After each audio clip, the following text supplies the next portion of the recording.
there's a catch there too, that they're not going to underprice it, something they're selling. So its question really is, do you have dogs? The Yes. products that are dogs, and she's being nice, yeah, they do. So, and We try to have as few as possible, but yeah. We don't define it, put it that way. All right, one more? No, that's okay. Okay. All right, so I'll try to go quickly, sorry. So all of that really has been implemented and put into place as a result of a 3-year strategy that we've been working on, 2014, 15, 16. Our focus area really is to increase our speed to revenue, and we want to do that while making sure our customer satisfaction is extremely high.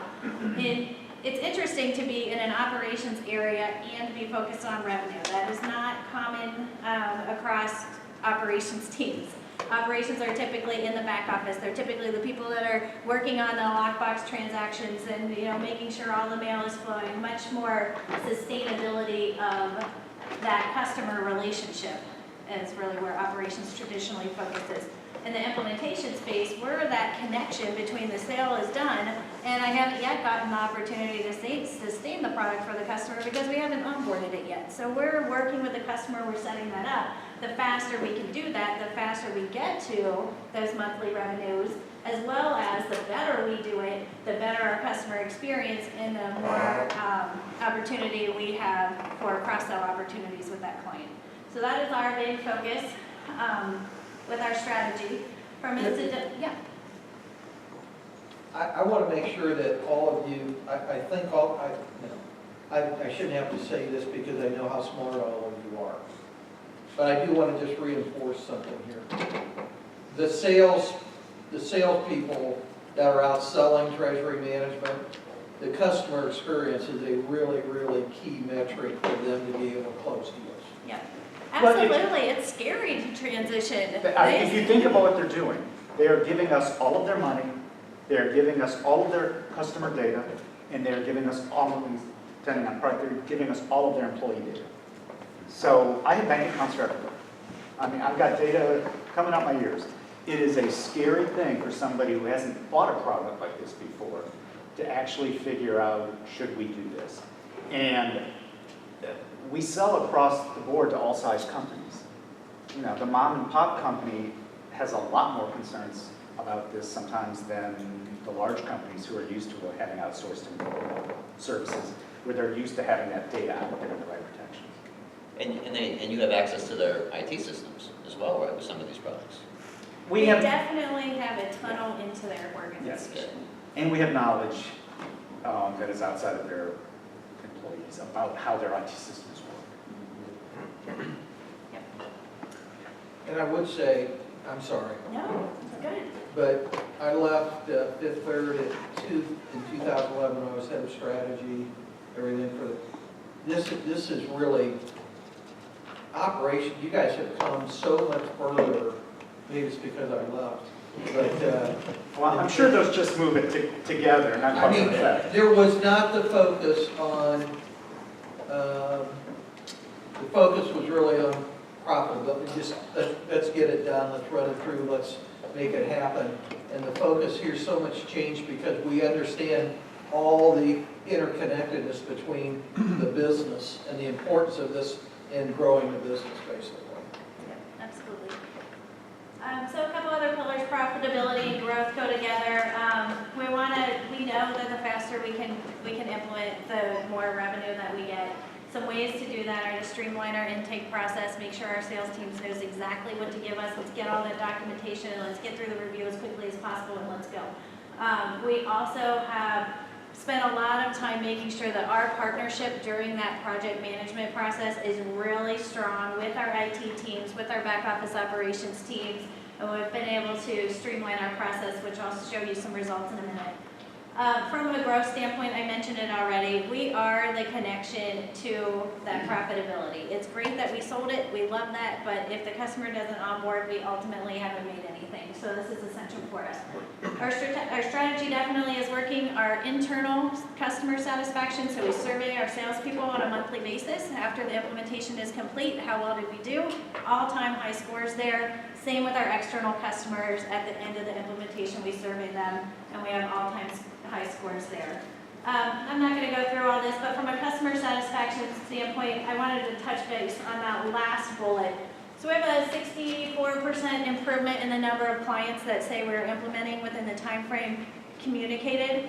That takes us above the 90% mark, so 90+% of the time we are implementing within the communicated time frame.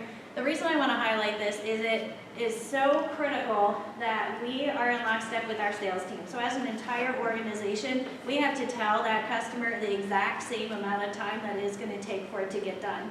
So you can imagine you've been out there, you're selling to a customer, you've been talking to them for, let's say, 6 months, trying to get their business, and they say, you know, I would love to go with you, but you say it's going to take 6 weeks and I can only do it in 4 weeks.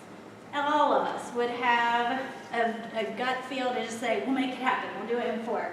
What we're seeing now, though, is our sales teams are calling us, they're saying, how do we partner, is this possible, can we really make it happen? And in any case that we can, we absolutely will do that. So it's really a great partnership between teams, and that data point is success for the entire organization. And one point just to, Brad mentioned a little bit here too, when you guys hear customer, it is not one person. So the person that we sold the product to is generally somebody in their treasurer's department, who then, depending on the size of the company, leaves the process and turns it over to somebody in either their operations or their IT world who was never involved in discussions at all. So we have to connect systems. The treasurer probably doesn't understand most of what our requirements are or what his IT systems can do. So the ability to have a communicated time frame that everybody agrees on up front is really difficult. And that treasury guy, in the customer, maybe going to the IT guy saying, oh, this won't be a problem, don't worry about it. You guys can do this easy, it's plug and play. And then we talk to the IT guy and he's like, this one's going to take 24 weeks. So you're the not idea that you prioritized get, at the top of the list. yeah, We get that. we have to, in some ways, we have to coordinate the interaction at the customer company as well as the interaction and communication at our own company. So from a cycle time reduction standpoint, you can see a few products there that we've been focused on. A lot of them are high volume products. Really great reduction in cycle time that has occurred by some detailed process mapping, strong cross-functional partnership across the organization. If you were to look at every product and say across the board, cumulatively, what is our reduction in cycle time? We're about 20% down, 2016 over 2015. What is interesting about that is 2015 was also 20% down from 2014. So at some point, we can't keep 20% reductions, right? It's just not gonna be sustainable or possible. However, our goal is to keep that momentum going as long as we can. Lastly, volume statistics. The second bullet down, I'll note real quick. We implemented over 3,000 projects last year. Those are the complex side of things. 18% increase in volume on that side of the house, so that's 3,000 products that were implemented with a team of 30. So it's amazing work that's being done by the group. And what I think this entire story tells us is that we're increasing the customer satisfaction, we're reducing the cycle time, we are taking on additional volume, and we haven't changed our staff size. So there's just a lot of efficiencies in this world. So, this is great, all this success is great, but we have to go somewhere from here. We're not done. I always tell the team, they say, oh, when are we going to be done? And the answer is we're never going to be done. The industry is going to change, the opportunities are going to change, IT opportunities are going to change, everything is going to give us opportunity to continue to improve consistently. So, we think our next opportunity is really around communication. We have focused communication, communication has been a slice of the things that we have done, but we have never said, what is our overall communication plan? How do we make sure our employees and our clients are lockstep on everything that's going on? So, for instance, if we looked at ACH process, we might say, okay, how do I communicate better to IT from a ACH process? But we've never said, how do we partner better with IT across every product, across, for the product, the sales, with everyone. So we've listed a few things here, some ideas. So from an employee communication, standpoint, we know that we have new employees that are coming in. They need to understand the organization, the mission, the culture. What are our core values? We're very strong on our core values. You cannot work in the organization and not show those core values. Product training is essential. This is a very complicated world. If you can't speak to the client about the functionality, you can't speak to the IT teams, it all falls apart, it doesn't work. Process training, how we execute things, project management training, how do we all partner together, when do I use IT, when do I not, all of those things that are the things that all new employees need to know. And then existing employee training, those, you would be surprised how often these product sets and features and functionalities change. I will tell you we have about 35 active projects right now that are changing the products, the configuration, the setup, the functionality available to our customers at this point.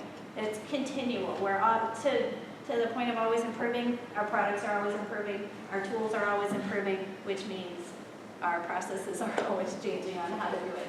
So there's always that refresher training. The other thing is we're very focused on employee development and career growth. So we want employees to understand what their opportunities are there.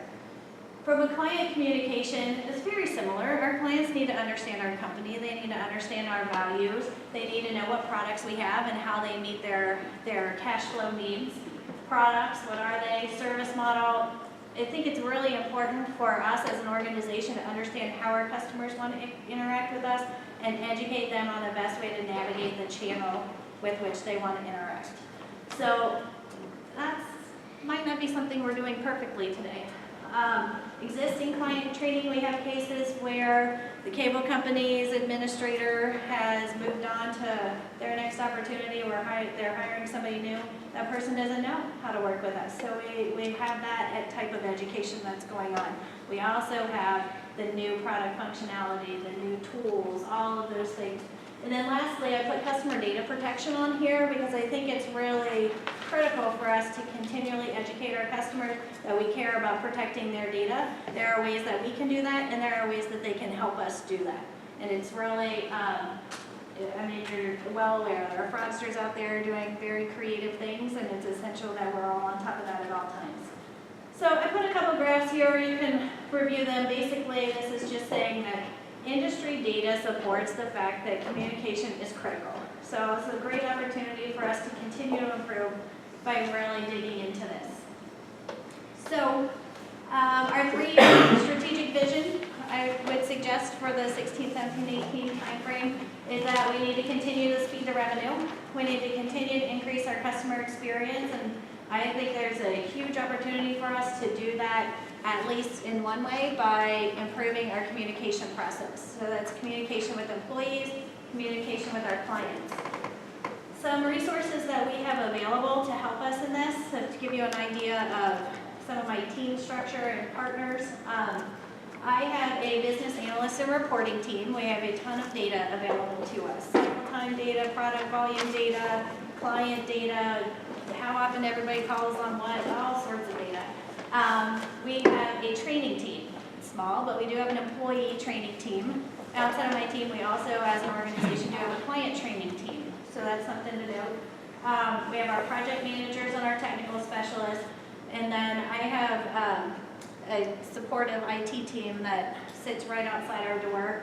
I'd say 50 or 60 people that are there to support us with the onboarding of these products. Problem to solve here, and we left it a little broad because we really want you guys to dig down into exactly what the details are. But we need a communication strategy. We need a plan for, in both the employee space as well as the client space, how can we improve our communication to them so that we are ultimately meeting our goals of maintaining the positive customer experience, ideally improving it, and increasing our speed to revenue. That's what I got. So let me be clear also further with the class. There are 2 specific problems that are going to be solved here. There are going to be 3 teams that will work on the employee side, and there will be 3 teams that will work on the client problem, on the client opportunity. We'll talk about that after Jim and Janelle leave, but that's really how we're going to divide it up. Okay? And I know today who's going to work on each one, but I'm not gonna talk about it until you guys ask any of the questions you want to on either side of this, so. Yes. When you say improve communication, I realize it's something that can't, on the surface, seem hard to quantify. Do you guys have a baseline of, is there any baseline or best practice that says our communication should be X and it's Y today? You know, the only thing that we have today that really is a measure around communication is the result of our customer satisfaction survey with Greenwich that has that, you know, a 90% they're saying is communicated within the time frame. I also have data, and I'd be happy to provide that to you, that says throughout the project management process, how well did we communicate and what was the client's view of that. I have that from a client view, I do not have that data from an employee view. But I also think that the way we would look at it is, there's no kind of minimum standard or maximum standard. We think that having our customers better understand what's happening, just better communication throughout this implementation process, that will drive a higher customer experience, and that will be a positive differentiator for us compared to our competitors. So it's just, it's like there's no